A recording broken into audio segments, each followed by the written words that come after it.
کی سب سے خوبی یہ ہے کہ ان میں تکبر اور غرور نہیں پایا جاتا، ان میں عاجزی پائی جاتی ہے۔ یہ خوبی اللہ کو بہت پسند ہے۔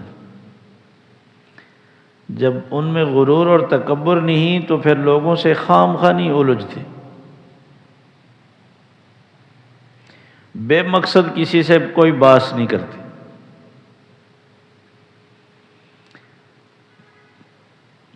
اور ان کی تنہائی کیسے گزرتی ہے؟ تنہائیوں میں رات میں وہ اللہ کی عبادت کرتے ہیں۔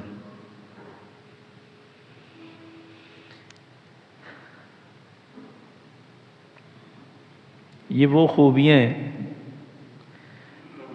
جو اللہ کو پسند ہیں، اس لیے اللہ تبارک و تعالیٰ نے اپنے محبوب پسندیدہ لوگوں کی ان خوبیوں کا ذکر فرمایا اور ہمیں ترغیب دی ہے کہ اپنے اندر یہ خوبیاں پیدا کرو۔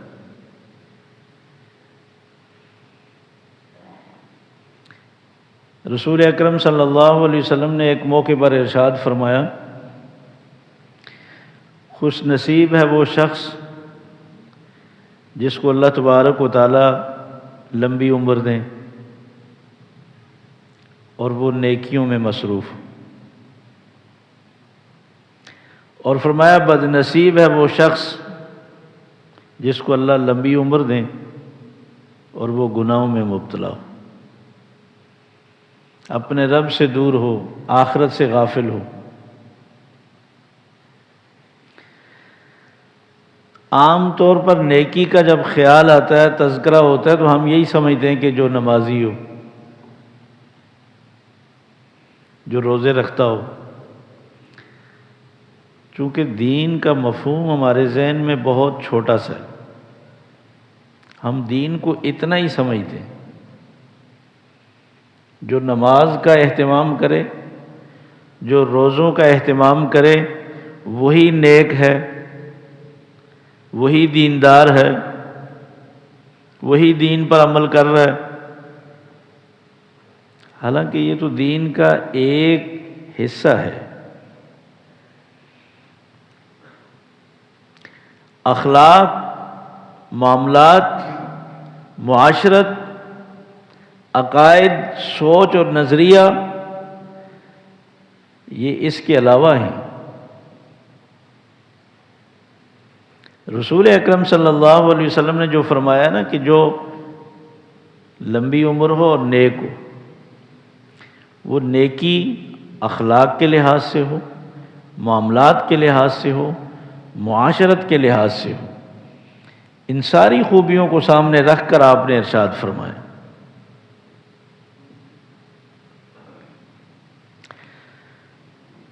پورے دین اسلام کے تمام اچھے کاموں میں، تمام مسائل اور احکامات میں سوچ اور عقیدے نظریے کی حیثیت تو ایسی ہے جیسے مکان کے نیچے بنیاد۔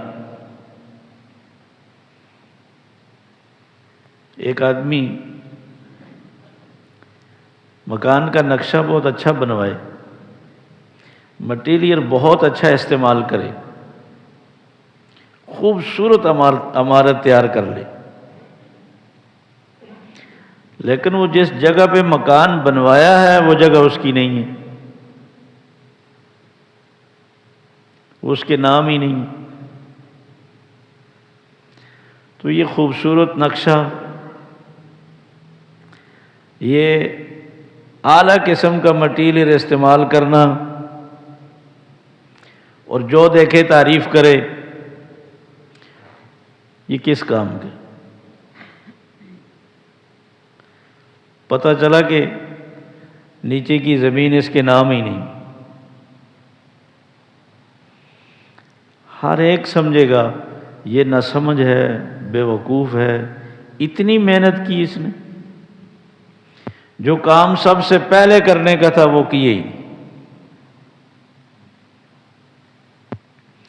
سب سے پہلے ہم نے اپنی سوچ، اپنا نظریہ، اپنا عقیدہ ٹھیک کرنا ہے۔ میری نماز اللہ کے ہاں مقبول تب ہوگی جب میرا عقیدہ ٹھیک ہوگا۔ میرے روزوں پر اجر و ثواب اس وقت ملے گا جب میرا عقیدہ ٹھیک ہوگا، حتیٰ کہ میرے مرنے کے بعد مسلمان بھائیوں کی بخشش کی دعائیں بھی میرے حق میں کرامت اس وقت ہوں گی جب میرا عقیدہ ٹھیک ہوگا۔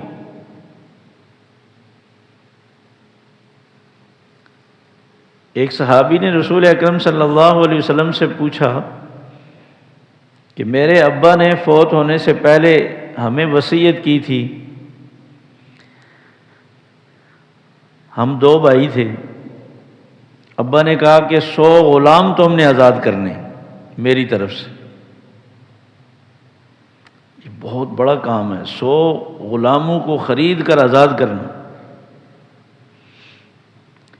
اس صحابی نے جو بات پوچھی رسول اکرم صلی اللہ علیہ وسلم سے کہ میرے ابا نے یہ وصیت کی اور 50 مجھے آزاد کرنے چاہیے تھے اور 50 میرے بھائی کو، میرے بھائی نے اپنے حصے کے 50 خرید کر آزاد کر دیے ابا کی وصیت کے مطابق۔ اب میرے حصے کے باقی ہیں، میرے لیے کیا حکم؟ رسول اکرم صلی اللہ علیہ وسلم نے فرمایا کہ مت آزاد کرو، کوئی فائدہ نہیں، اس لیے کہ تمہارے والد بغیر ایمان کے دنیا سے گئے، مسلمان نہیں تھے، تو یہ جو 50 غلام تم باپ کی طرف سے آزاد کرو گے تو اس کا تو والد کو کوئی فائدہ نہیں۔ نیکی اپنی جگہ پہ ہے، چونکہ وہ مسلمان نہیں تھے، نہ دعا کام آتی ہے نہ پھر صدقہ کام آتا ہے۔ ما کان للنبی والذین آمنوا ان یستغفروا للمشرکین ولو کانوا اولی قربی، سورہ توبہ میں فرمایا کہ نبی کے لیے بھی اجازت نہیں، کسی مسلمان کو بھی اجازت نہیں کہ وہ کسی مشرک کے حق میں اس کے فوت ہونے کے بعد بخشش کی دعا کریں۔ زندگی میں آپ دعا کر سکتے ہیں کہ یا اللہ اس کو ہدایت عطا فرما، لیکن فوت ہونے کے بعد یہ اجازت اور اختیار نہیں اور نہ ہی کوئی فائدہ ہے۔ فرمایا فما تنفعهم شفاعت الشافعین، آخرت میں نبی ہو، ولی ہو، فرشتہ ہو، شہید ہو، معصوم بچہ ہو، حافظ قرآن ہو، عالم ہو، کسی کی شفاعت بھی کام نہیں آئے گی، اس لیے کہ شفاعت تو تب کام آئے گی، سفارش سے تب فائدہ ہوگا جب اس کا عقیدہ ٹھیک ہو، دنیا سے جاتے وقت وہ ایمان کی حالت میں گیا ہو۔ اگر خدا نہ خواستہ عقیدہ ٹھیک نہیں، عبادت میں تو مشرکین مکہ بھی ہم سے آگے تھے، اور آج غیر مسلم بھی اپنے مذہب اپنے طور طریقے سے عبادت تو خوب کرتے ہیں، مگر عقیدہ اور نظریہ قرآن و سنت کے مطابق نہیں۔ اور اگر مسلمان ہونے کے باوجود بھی کسی کی سوچ اور نظریہ قرآن و سنت کے خلاف ہے تو پھر اس کے بھی اعمال سے اسے کوئی فائدہ نہیں ہوگا۔ تو میں یہ عرض کر رہا تھا، اسلام کا مفہوم ہمارے ہاں بہت مختصر سا ہے، صرف نماز، روزہ، تسبیحات، تلاوت کو، صدقہ خیرات کو ہم اسلام سمجھتے ہیں، جبکہ اسلام تو شروع ہوتا ہے سوچ سے، نظریے سے۔ ہمیں سوچ بھی، نظریہ بھی قرآن و سنت کے مطابق بنانا ضروری، اور پھر جو اخلاقی سوچ ہے اس میں بھی ہمیں بغیر کیے بھی اپنے جذبات کو ٹھیک کرنا ضروری ہے۔ رسول اکرم صلی اللہ علیہ وسلم کا فرمان ہے صحیح بخاری میں، لا یؤمن احدکم حتی یحب لاخیہ ما یحب لنفسہ، تم کامل مسلمان اس وقت بنو گے جب تمہارے جذبات دوسروں کے لیے بھی ویسے بن جائیں گے جب جیسے تمہارے اپنے لیے یا اپنوں کے لیے۔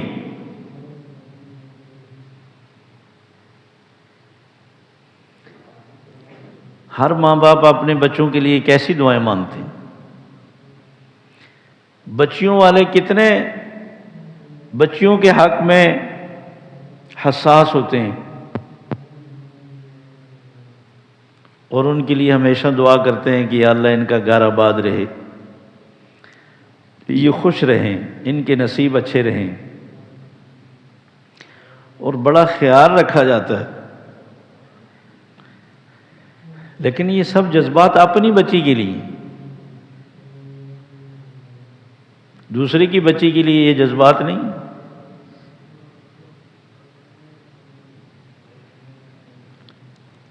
ہم یہ تو چاہتے ہیں کہ ہماری بہو اچھی ہو جائے، لیکن یہ بھی چاہیں نا کہ ہماری بیٹی بھی جان گئی ہے وہ اچھی ہو۔ ہم یہ تو چاہتے ہیں کہ ہماری بہو کھانا بھی بنائے، صفائی بھی کرے، ہمارا خیال رکھے، سارے گھر کو سنبھالے، یہ اس کا گھر ہے، اس کی ذمہ داری ہے۔ تو ہماری اپنی بیٹی کو بھی ہم ایسے ہی نصیحت کریں کہ بیٹا وہ تمہارا گھر ہے، سب کا خیال تمہیں رکھنا ہے، وہ ساس سسر بھی تمہارے ماں باپ ہیں، ان کی خدمت کرنی ہے۔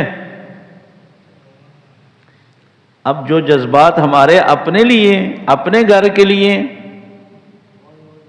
وہی جذبات دوسروں کے لیے، تب جا کر ہمارا ایمان مکمل ہوگا۔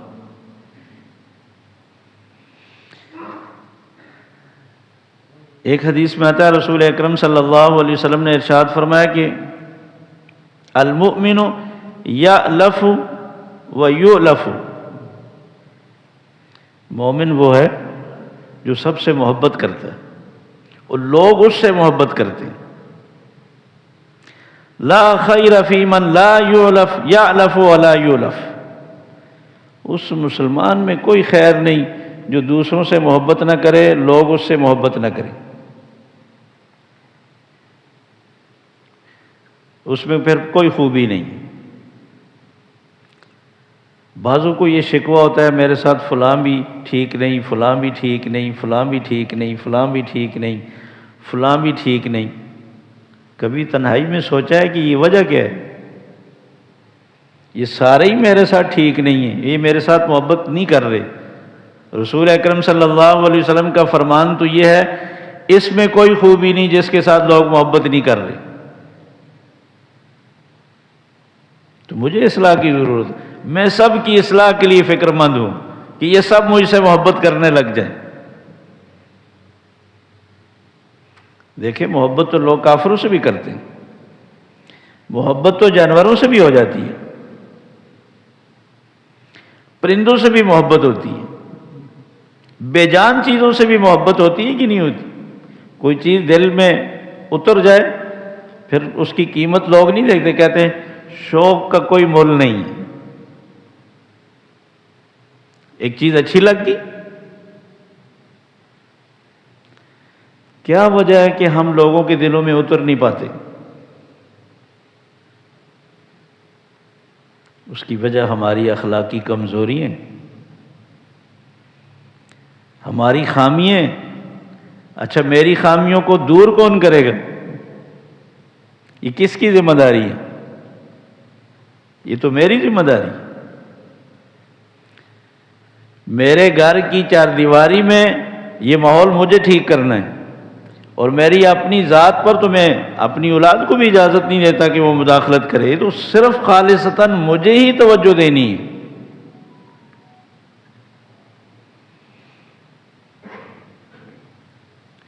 اس بات کی ضرورت ہے۔ رسول اکرم صلی اللہ علیہ وسلم نے جن چیزوں کی نشاندہی کی ہے اس کے مطابق ہمیں اپنا جائزہ لینا ہے۔ اور کیا فرمایا رسول اکرم صلی اللہ علیہ وسلم نے؟ حاسبوا قبل ان تحاسبوا، اللہ کی عدالت میں تو تمہیں تولا جائے گا، تمہاری ایک ایک چیز الگ کی جائے گی، یہ صحیح ہے یہ غلط ہے، یہ صحیح ہے یہ غلط ہے، لیکن اس دن تم کچھ نہیں کر سکتے۔ وہ دن تو پھر صرف حساب کا ہے، عمل آپ کچھ نہیں کر سکتے۔ آپ نے فرمایا اس دن محاسبے کا فائدہ نہیں ہوگا، اس سے پہلے اپنے اعمال کو تولو، اپنا جائزہ لو، اپنا محاسبہ کرو کہ تمہارے اندر اچھائیاں کتنی ہیں، برائیاں کتنی ہیں، تمہاری صفات کیا ہیں، خوبیاں کیا ہیں، خامیاں کیا ہیں۔ بہادر شاہ ظفر نے اپنے کلام میں ایک بڑی خوبصورت بات کہی تھی کہ جب تک میں لوگوں کے عیب دیکھتا رہا تو سب میری نظروں میں برے تھے، اور جب مجھے اپنی برائیاں نظر آئی تو اب مجھے جہان میں اپنے علاوہ کوئی برا نظر نہیں آتا۔ تو ساری کمزوریاں اپنی نظر آ رہی ہیں۔ کہتے ہیں بے عیب انسان کو مت تلاش کرو ورنہ تم اکیلے رہ جاؤ گے۔ بے عیب انسان کو تلاش کرنے والا شخص اکیلا رہ جاتا ہے، اس لیے کہ انسان میں تو عیب ہیں، اگر کسی غلطی اور عیب کی وجہ سے ہمیں وہ برا لگتا ہے تو آپ خود تنہا ہو جائیں گے۔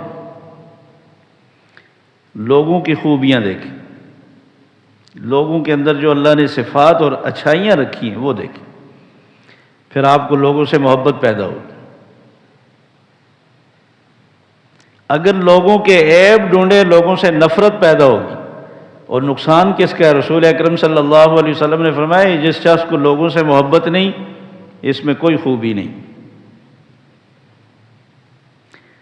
آج ہر شخص یہ سمجھتا ہے کہ یہ سب سے بڑی خوبی ہے جو لوگوں کی برائیاں پہچانے اور بتائے کہ فلاں کیسا ہے، بڑا کڑا احتساب لیتے،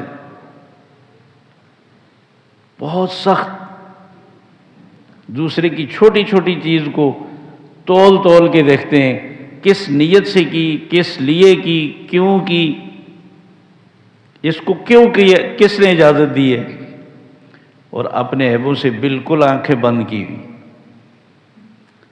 ہم اپنے نبی رسول اکرم صلی اللہ علیہ وسلم کے فرمان کے مطابق تو اگر ہمیں لوگوں سے محبت نہیں ہے تو پھر ہمارے اندر کوئی خوبی نہیں، اور لوگ ہم سے محبت نہیں کر رہے یہ میرے اندر خوبی نہیں ہے۔ آپ نے فرمایا مومن تو محبت کا خزانہ ہے، یہ بھی لوگوں سے محبت کرتا ہے، لوگ بھی اس سے محبت کرتے ہیں۔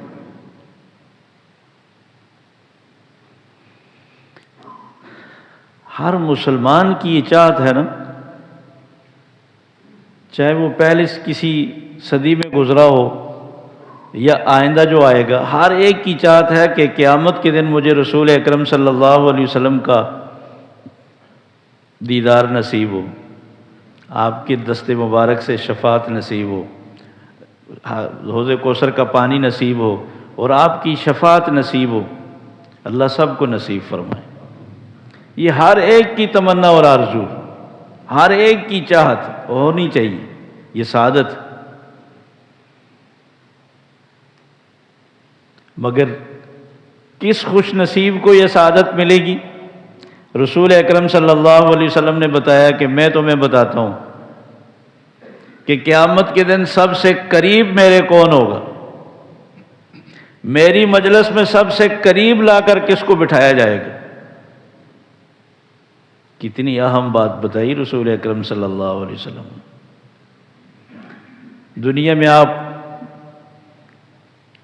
بڑے بڑے کارنامے انجام دے دیں، لیکن یہ بات کہ رسول اکرم صلی اللہ علیہ وسلم کے بالکل قریب مجھے لا کے کھڑا کر دیا جائے، آپ کی مجلس میں، آپ کی صحبت میں مجھے بہت قرب نصیب ہو۔ رسول اکرم صلی اللہ علیہ وسلم نے فرمایا الا اخبرکم من احبکم الی واقربکم منی مجلسا یوم القیامہ، میں تمہیں بتاؤں کہ مجھے سب سے زیادہ پسندیدہ شخص کون ہوگا اور سب سے زیادہ قریب میرے کون ہوگا؟ خیال میں نہیں، مجلسن، فرمایا میری مجلس میں میرے قریب کس کو موقع دیا جائے گا، کس کو قریب بلا کر بٹھایا جائے گا؟ احسنکم اخلاقا، جس کے اخلاق اچھے ہوں گے۔ اچھا، یہ اخلاق کس کے لیے اچھے ہوں؟ اخلاق پہچان کر کسی کے ساتھ مسکرانے کا نام نہیں، اخلاق طبیعت اور مزاج کا نام ہے، کہ جاننے والوں کے لیے بھی آپ اچھے ہوں، اجنبی لوگوں کے لیے بھی آپ اچھے ہوں، پہلی ملاقات والوں کے لیے بھی آپ اچھے ہوں، اور ساتھ رہنے والوں کے لیے زیادہ اچھے ہوں۔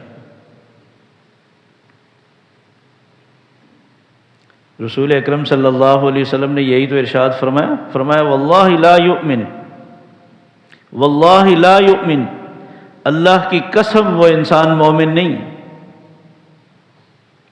3 مرتبہ آپ نے قسم اٹھائی، صحیح بخاری کی حدیث۔ صحابہ کانپ گئے، فرمایا من یا رسول اللہ، کون ہے ایسا شخص؟ فرمایا الذی لا یأمن جارہ بوائقہ، جس کا پڑوسی اس کی تکلیف سے محفوظ نہ ہو۔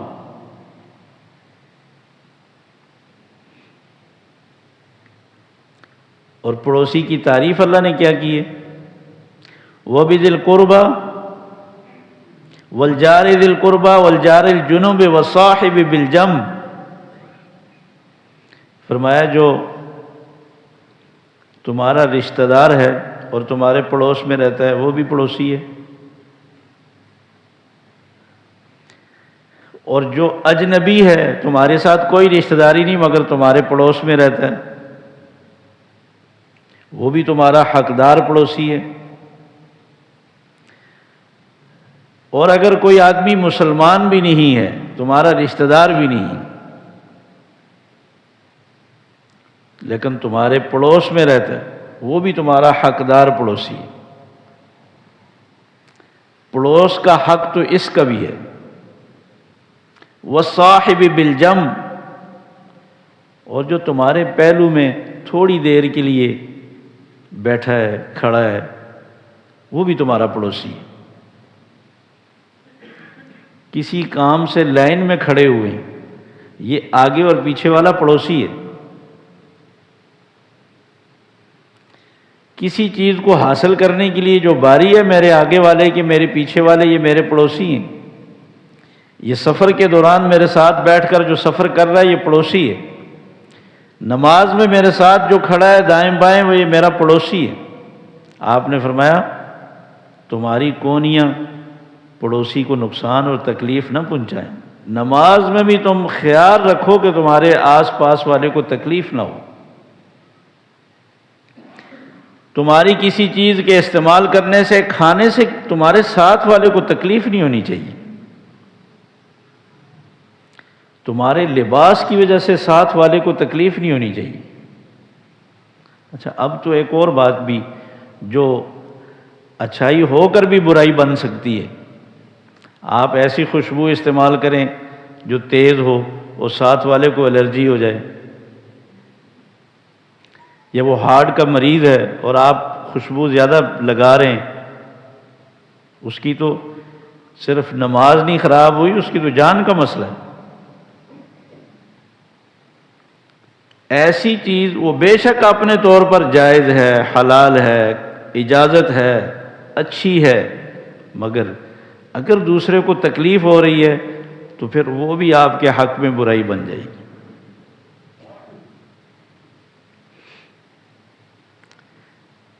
اب تو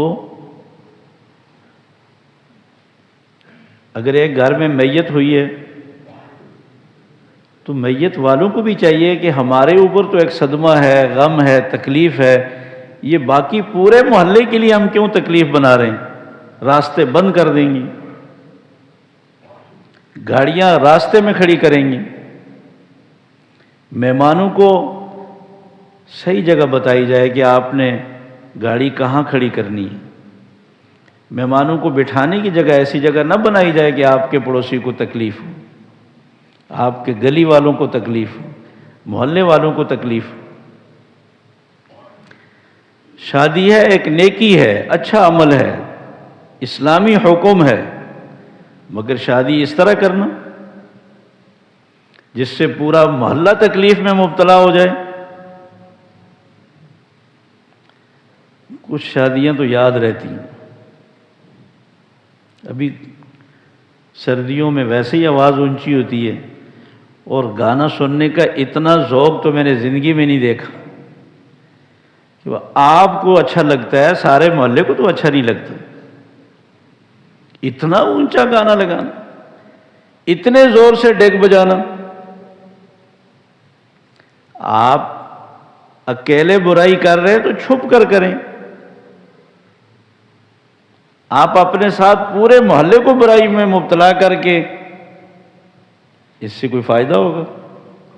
کوئی خوش ہوگا کہ یہ اچھا گانا ہے؟ سارے تو ساری رات نہیں جاگنا چاہتے، وہ تو کتنے مریض ہیں جو سونا چاہ رہے ہیں، کتنے بچے ہیں جو بیزار ہیں، کتنی مائیں ہیں جو پریشان ہیں۔ ہمیں خوشی میں بھی خیال رکھنا چاہیے، غمی میں بھی خیال رکھنا چاہیے۔ میں نے پہلے بھی عرض کیا نا کہ ہمارے ہاں دین اسلام کا مفہوم بہت مختصر ہے۔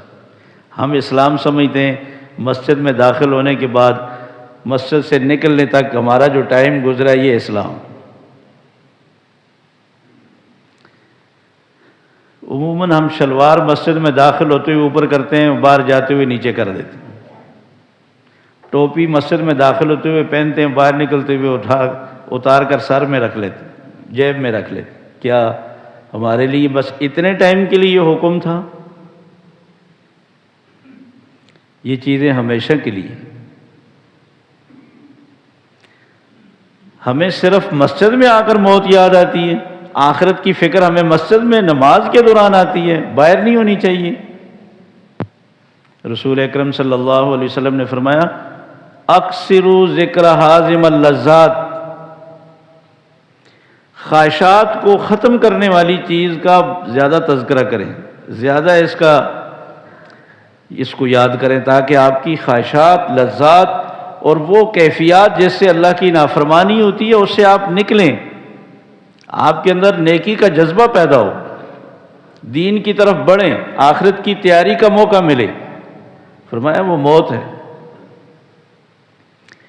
اس لیے اللہ کا پسندیدہ بننے کے لیے ہمیں اپنی خوشی غمی کی تقریبات اور اپنی خوشی غمی کے جو اعمال ہیں نا ان کو آہستہ آہستہ سنت کی طرف لانے کی کوشش کی جائے۔